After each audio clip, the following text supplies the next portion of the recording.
Espiritu Santo, magpa sa walang hanggan. Amen. Sabi po ng ating presidente, nung siya'y nagsona sa mga nangulimbat, nagnakaw ng pondo, hindi nila ginawa na mabuti at maayos ang mga proyekto para sa flood control. Mahiya namang kayo.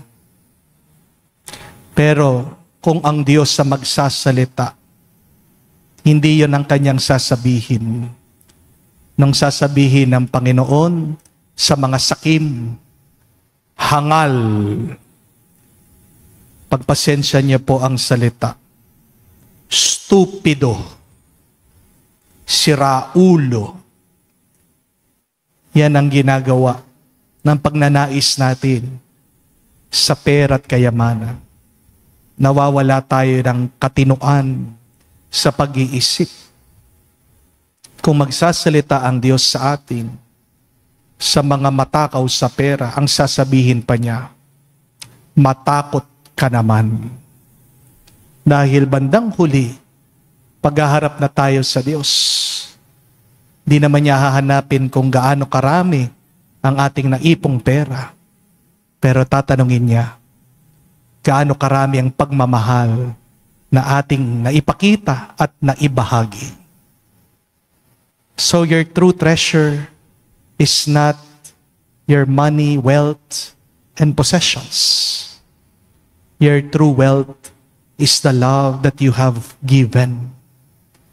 Ang tunay na mayaman, tandaan niyo po, ay hindi yung maraming pera sa bangko. Ang tunay na mayaman ay yung may kapayapaan sa puso niya. Ang kapatid, hindi pa huli ang lahat. Kung naririnig mo ang mensaheng ito, gising. Huwag ka lang mahiya. Matakot ka naman. Dahil haharap at haharap ka sa Diyos. Makonsensya ka naman.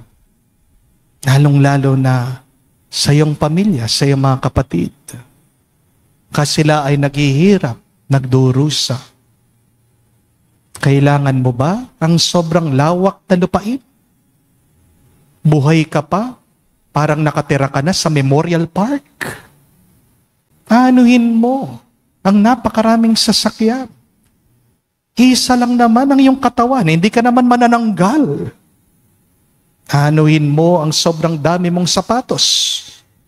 Hindi ka naman higad. Dalawa lang ang paa mo. Kapatid, isang tuwa din ng ating puso ay pag tayo ay nagbabahagi, kapag tayo ay nagbibigay sa iba. The mathematics of life is, the more that you divide, subtract yourself, and add more to others, the more God will multiply His graces and blessing into your life. Kaya po, itong tanong, nung kailangan mong ibahagi sa iba ngayon, please start the habit of giving.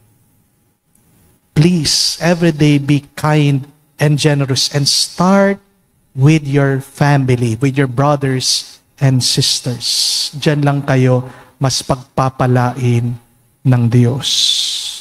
Pagpapala ay nakakamtan natin sa pagiging kamukha ng Diyos. Paano natin makakamukha ang Diyos? Pag tayo ay nagiging mabait, mabuti, at mapagbigay kamukha niya. Sumainyo ang Panginoon. At sumayo rin. At kayo'y basbasan ng Diyos, makapangyarihan sa lahat, sa ngalan ng Ama, ng Anak, ng Espiritu Santo. Amen. Ang ating misa'y natapos na. Humayo kayo sa kapayapaan ni Kristo. Salamat sa Diyos.